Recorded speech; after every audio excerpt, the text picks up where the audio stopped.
Mana kabarnya pagi hari ini? Lalu ya. Baik, sebelum kita memulai pelajaran pada pagi hari ini, alangkah baiknya kita berdoa terlebih dahulu agar pelajaran yang kita lakukan pada pagi hari ini bisa bermanfaat dan berkah. Bismillahirrahmanirrahim. Raditu billahi rabba wa bil islami dina wa bi muhammadin nabiyyan wa rasula. Rabbi zidna ilma warzuqna fahma amin ya rabbal alamin. Alhamdulillah. Baik, untuk materi kita pada pagi hari ini yaitu tentang nilai-nilai Islam dan kearifan lokal dari berbagai suku yang ada di Indonesia. Di sini Bapak sudah menyiapkan tentang pembahasan atau poin-poin apa saja yang akan kita bahas pada pagi hari ini. Untuk yang pertama, kita akan membahas implementasi nilai-nilai Islam di masyarakat. Perlu kamu ketahui, berbagai macam pelaksanaan atau perwujudan nilai Islam dalam Indonesia itu mengalami proses sejarah yang sangat panjang. Usaha untuk membumikan nilai-nilai Islam ini dimulai sejak Wali Songo sampai Ki Haji Abdul Qadir Muhyiddin. Nah, istilah untuk membumikan nilai-nilai Islam ini disebut pribumi Islam. Nah, pribumi Islam ini jejaknya itu bisa kita rasakan sampai saat ini. Wujudnya yaitu dengan penyesuaian yang dulunya menggunakan bahasa-bahasa Arab untuk menjelaskan kepada masyarakat. Ini diubah menjadi menggunakan bahasa-bahasa setempat dengan tujuan untuk kemaslahatan masyarakat itu sendiri dan untuk memahamkan masyarakat atau nilai-nilai tentang nilai-nilai yang ada dalam ajaran Islam itu sendiri sehingga bisa diterima baik oleh masyarakat. Contoh dalam implementasi nilai-nilai Islam yang di masyarakat, yang pertama yaitu tentang penanggalan. Hari Ahad diubah menjadi hari Minggu. Hari Senin, Senin. Selasa, Rabu, Kamis, Jumat, Sabtu. Nah, itu contoh dari penanggalan. Yang kedua yaitu nama-nama orang. Yang pertama, Ahmad. Yang kedua, Muhammad. Dan sebagainya. Terus dari kosa kata bahasa Arab, syukur menjadi syukur. Terus selamat, salam, dan lain-lain sebagainya. Untuk pembahasan kita berikutnya yaitu tentang kearifan lokal berbagai suku yang ada di Indonesia. Yang pertama yaitu kearifan lokal di Jawa. Apakah kamu tahu apa saja kearifan lokal yang ada di Jawa? Terus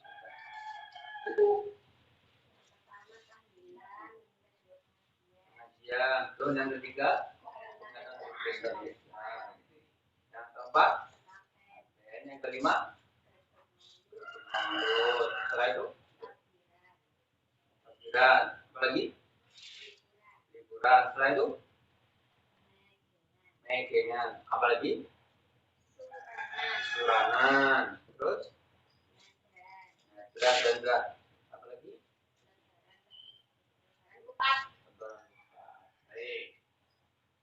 Untuk saya di sini akan menjelaskan apa itu tahlil.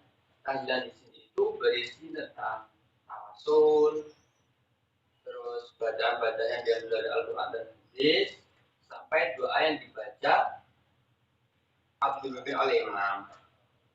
Di sini manfaat tahlil itu untuk menambah ukhuwah Islamiyah atau persaudaraan antar sesama Muslim dan sebagai syiar ajakan untuk senantiasa berzikir kepada Allah dan meminta ampun ataupun pertolongan kepada Allah.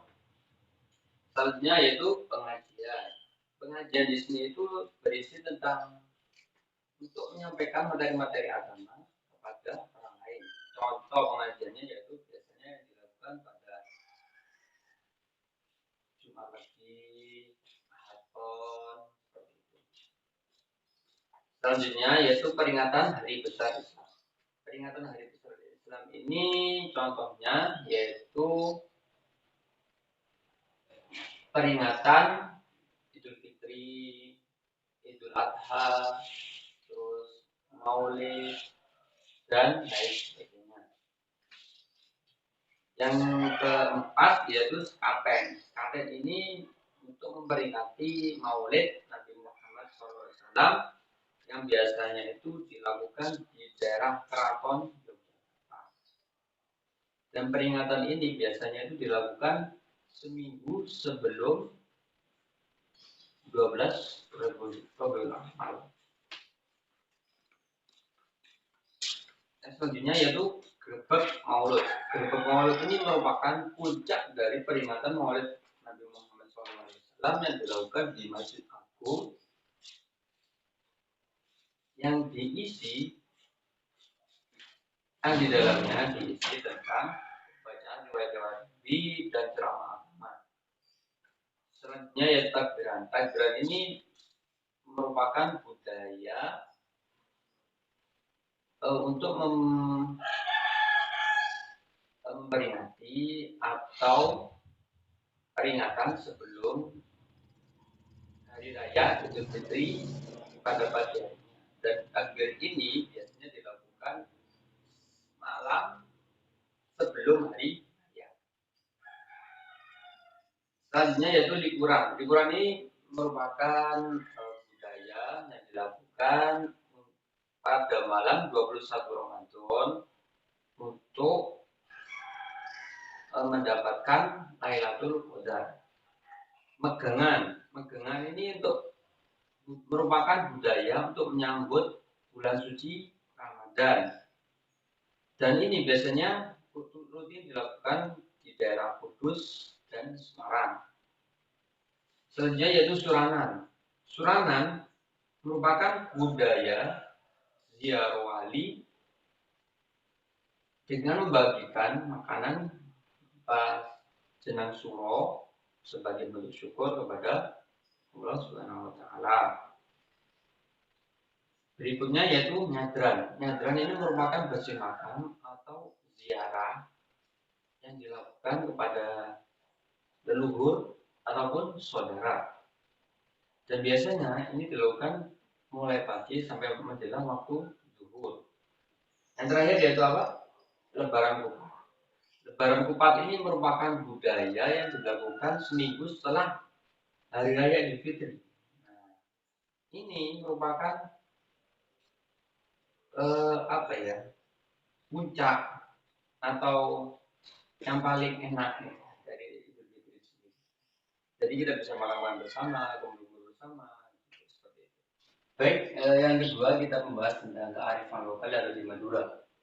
Kearifan lokal yang ada di Madura ini ada 4. Yang pertama yaitu sholawatan, rokat tase, rokat, dan huludan.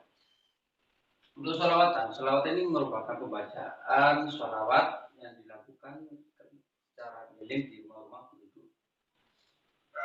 Yang kedua itu rokat tase. Rokat tase ini merupakan acara yang berisi tentang pembacaan istighosah dan tahlil yang dilakukan bersama masyarakat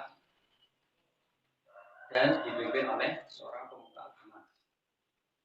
Yang ketiga yaitu rokat. Rokat ini merupakan suatu kegiatan atau acara yang diadakan dalam suatu keluarga yang berisi hanya satu orang laki-laki dari 5 bersaudara. Yang terakhir yaitu muludan. Muludan ini merupakan acara untuk menyambut peringatan Maulid Nabi Muhammad SAW dengan membaca rawi-rawi seperti Maulid juga, Maulid Buddha, dan yang ketiga yaitu kita kearifan lokal yang ada di Sunda. Kearifan lokal yang ada di Sunda ini ada 6 macam. Yang pertama yaitu tingkepan. Tingkepan ini merupakan acara untuk memperingati 7 bulanan usia kandungan dari seorang ibu yang mengandung. Tujuannya ini untuk agar memberi keselamatan pada si bayi dan ibu yang mau melahirkan. Yang kedua yaitu mundingan. Mundingan ini merupakan acara yang dilakukan ketika ada seorang ibu yang mengandung lebih dari 9 bulan. Dan acara yang dilakukan ini agar seorang ibu itu terhindar dari segala bahaya dan hajat. Selanjutnya yaitu tembuni. Tembuni ini merupakan acara untuk mengukur plasenta atau ari-ari setelah ibu melahirkan yang biasanya dilakukan itu dikubur di sekitar area rumah atau dihanyutkan ke sungai. Tujuannya ini agar anak itu bisa selamat dan berkahi. Yang keempat yaitu busaran. Busaran ini merupakan acara untuk meratakan gigi seorang anak perempuan dan biasanya itu dibarengi dengan meniup kuping pada si anak yang dilakukan ketika usia 7 tahun. Yang kelima, hitanan. Hitanan ini merupakan acara untuk membersihkan alat vital agar terhindar dari najis. Yang terakhir itu cucurak. Cucurak ini merupakan kegiatan memasak yang berbeda-beda dan nantinya itu dikumpulkan di suatu masjid dan dibagikan secara bersama-sama. Lanjut yaitu yang keempat, kearifan lokal yang ada di Melayu. Kearifan lokal yang ada di Melayu ini ada apa saja?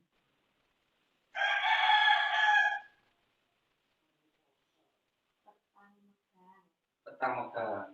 Nah, Petang Megang ini merupakan acara ziarah ke makam para pemuka agama dan tokoh-tokoh penting yang ada di masyarakat Riau. Dan ini biasanya dilakukan di Siak. Terus apa lagi? Bali Mokasai. Apa itu Bali Mokasai? Adalah tradisional untuk menyambut bulan suci Ramadan sebagai simbol penyucian dan pembersihan diri. Yang ketiga yaitu tahlil, mama atau kenduri yufa. Nah, acara ini berisi tentang zikir dan doa untuk para orang tua atau sesama muslim dalam rangka menyambut bulan puasa. Yang terakhir, Barzanji. Barzanji ini merupakan acara yang berisi tentang pembacaan sholawat dengan diiringi alat musik modern. Yang kelima yaitu kearifan lokal di Bugis. Kearifan lokal di Bugis ini dibagi menjadi dua, yaitu Amatayang dan Barzanji atau Barzanji. Apa itu Amatayang? Tahu? Amatayang merupakan acara yang diadakan ketika ada orang yang meninggal dunia dan biasanya para peziarah atau pelayat ini memberikan sebuah amplop atau sumbangan kepada keluarga. Yang kedua yaitu Barzanji atau Barzanji. Apa Barzanji? Seperti yang saya bilang sebelumnya. Budaya masyarakat Bugis yang mengandung estetika tinggi dan kesakralan. Yang terakhir yaitu kearifan lokal di Minang. Kearifan lokal di Minang ini ada beberapa. Yang pertama itu sholawat bulan. Sholawat bulan ini merupakan acara yang di dalamnya berisi tentang cerita untuk memuji Nabi Muhammad SAW atau yang berhubungan dengan persoalan agama. Islam diiringi dengan bunyi ketukan jari pada dulang atau piring logam besar. Selain itu, acara ini juga dilakukan ketika ada peringatan hari besar Islam ataupun Awet Muslim. Acara yang kedua yaitu Markan Bajamba. Maka bajamba ini merupakan budaya makan dari Minangkabau dengan cara duduk bersama di suatu ruangan atau tempat di hari-hari besar agama Islam dan berbagai upacara adat ataupun pertemuan. Yang terakhir yaitu mandi balimo. Mandi balimo ini merupakan acara untuk membersihkan hati dan tubuh manusia dalam rangka mempersiapkan diri untuk melaksanakan ibadah puasa. Dan acara ini biasanya dilakukan dengan membius seluruh tubuh dan keramas. Untuk manfaat dari kearifan lokal, sebagai seperti Indonesia, itu kita itu agar bisa mengetahui budaya-budaya apa ada yang ada dalam Islam yang berada di Indonesia. Mungkin ada yang tanyakan? Baik. Sebelum mengakhiri pelajaran pada ini, alangkah baik kita berdoa dengan doa untuk majelis. Subhanallahumma wa bihamdika asyhadu an la ilaha illa anta